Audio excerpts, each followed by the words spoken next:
सूर्य योगी दास जी महाराज, नशा मुक्ति भारत अभियान से महाराज जी, ऋषिकेश हरिद्वार से। महाराज श्री आपके चरणों में दंडवत प्रणाम। महाराज जी, आज युवा नशे की गिरफ्त में तेजी से बढ़ता जा रहा है। अधिकांश युवा नशे, शराब, सिगरेट, गांजा, स्मैक को अपना ही जीवन मान लिया और उसी से अपना जीवन नष्ट कर रहे हैं। साथ ही धर्म व अध्यात्म भगवत प्राप्ति से दूर होते जा रहे हैं। महाराज जी, इसका समाधान कारण यही है जो पीछे आपने बोला ना, इसका कारण यही है।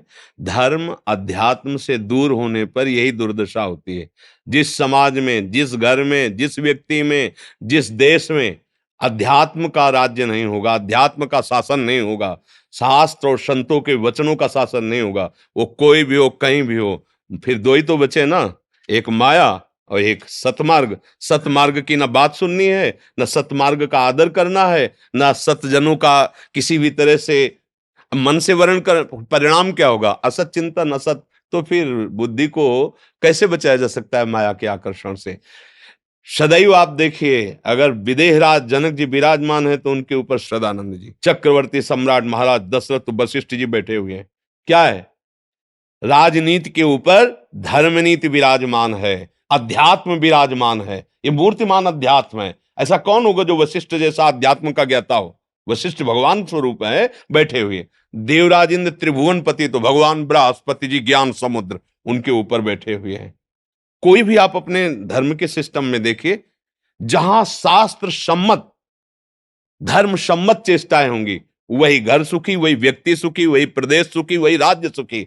आज हमारी नई जवानजन है, वो ना तो शास्त्र पढ़ना है, ना शास्त्र सुनना है। और बच्चे जो संत जन कृपालु हैं, उनके लिए ऐसे सीरियल, ऐसे नौटंकी नाटक बनाए जाते हैं कि संत को देखते लगता है भिखारी हैं, ये फ्रॉड हैं, ये केवल मतलब पैसा लूटने वाले या व्यभिचार करने वाले या जो भी जैसा। अब ऐसे सीरियल बना के दिए जाते हैं तो नवीन पीढ़ी देख रही है संत में अश्रद्धा का भाव। शास्त्र का उनको किसी भी तरह से तनिक भी ना रुचि है, ना वो सुनना चाहते हैं, क्योंकि स्वेच्छाचारी मन उनको ऐसे करने के लिए निषेध कर रहा है। अब बचा क्या?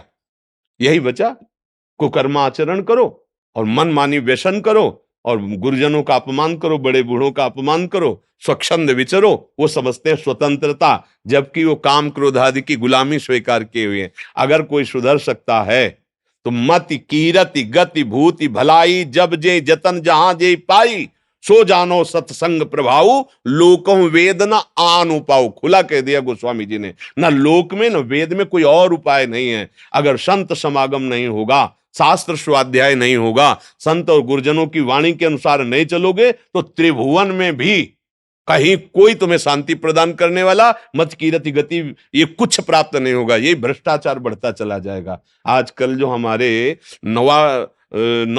जवानों के अंदर ये जो वासना का बहुत बढ़ा हुआ भूत देखा जाता है, उसका कारण यही है। ना कोई दिनचर्या है, ना कोई सतमार्ग है। देखो, प्रातः काल उठ के रघुनाथा मात पिता गुरु नामे माथा, और जप हो रहा है, थोड़ी देर संध्या वंदन आदि। अब 10 बजे तक सो के उठे, मनमानी आचरण। अच्छा, पहले कभी माता बहनों की तरफ देखने में भी सकुच वाली वृत्तियां थी। अब तो चल रहा है कि कितने तुम्हारे बॉयफ्रेंड हैं और कितने तुम्हारे गर्लफ्रेंड हैं। ये हमारे भाई ना तो समझ में अभी तक आई है और ना हमें कहीं ऐसा शास्त्र में मिला है। ये जो कलयुग ने नई चाल चलाई, तो नौयुवक जन, नवीन पीढ़ी बर्बाद करने के लिए कलयुग ने बहुत अच्छा वो एक मोबाइल चला दिया है कि जिनको मतलब घर बैठे कुसंग प्राप्त हो। अब बैठे बैठे आप देश विदेश की सब बातें देख सकते हैं।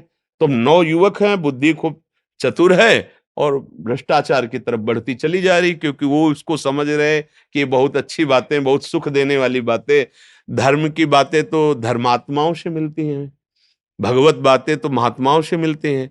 और महात्माओं को जब सीरियल में दिखाई दिया जा रहा है कि फ्रॉड हैं सब, तो अब कौन श्रद्धा करेगा? मतलब काम करना नहीं आता इन लोगों को, भेष बना करके पैसे के लिए, भोगों के लिए ये बाबा जी बन गए।